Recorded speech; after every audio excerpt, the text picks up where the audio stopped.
qui m'a inspirée dans Le Petit Prince, c'est l'obsession du Petit Prince de rentrer sur sa planète, de revenir retrouver sa Rose qu'il arrose tous les jours et qu'il a oubliée et qui l'attend dans sa planète. Ce qui m'a inspirée aussi du Petit Prince, c'est finalement de faire la rencontre d'adultes qui sont tous un petit peu absurdes. Alors ici, on a Eloi qui fait la rencontre de la reine Tiranae, qui raconte quand même l'absurdité des gens tyranniques qui veulent le pouvoir absolu.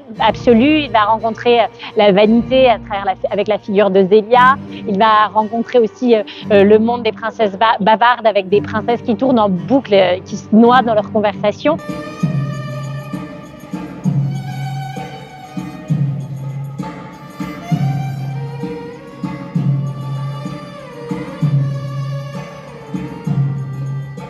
Les costumes, ils sont réalisés par Monica Mucha depuis plus de 20 ans, qui fait toujours des coiffes extraordinaires. Et puis là, je l'ai dit vraiment, je vais aller dans la démesure. Dans la démesure, dans chaque monde, la tyrannie, il faut que ça soit une coiffe de reine incroyable.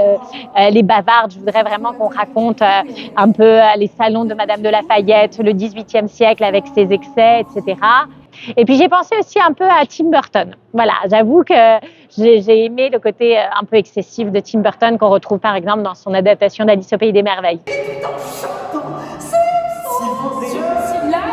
Pitié, pas maintenant. On essaie d'avoir une discussion sérieuse sur les vertus du bavardage. Mais c'est grâce à moi que le bavardage est joli. Sans moi, vous ne seriez que bruit. Faux, c'est grâce à moi. Il y a Pinocchio avec, ici c'est Grillon évidemment, qui a un petit clin d'œil à Jiminy Cricket, la conscience qui accompagne Éloi.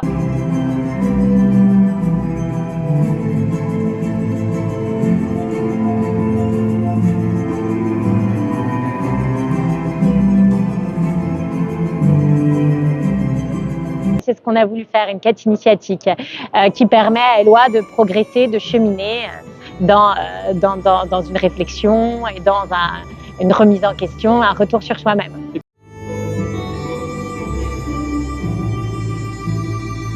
Je joue le personnage de la gitane. J'ai introduit le spectacle avec des petites interventions près du public. On aime les richesses, les pièces d'or qui recouvrent les corps, les appareils photo, je vois, les téléphones portables. C'est interdit. Ne prenez pas mon âme en photo. Il déteste, vous comprenez, la gloire, les succès. Ça lui est monté à la tête, il ne supporte plus. J'ai beaucoup réfléchi au type de public qu'il pourrait y avoir à chaque représentation. Et donc j'ai préparé plusieurs petites phrases, de petites blagues. J'essaye de sortir selon les personnes que je vois et les personnes qui ont l'air d'être intéressées par mon intervention et la proximité qu'il y a. Je joue aussi le personnage de la solitude qui est voilé à la fin pour pas qu'il y ait d'image d'un visage en particulier. Et donc je suis reine à la ceinture et je danse avec le personnage principal qui est devant moi. Donc il a fallu beaucoup répéter pour qu'on soit vraiment synchronisés tous les deux. Ça, c'était une difficulté et je suis assez contente du résultat. Je crois qu'on est contents tous les deux.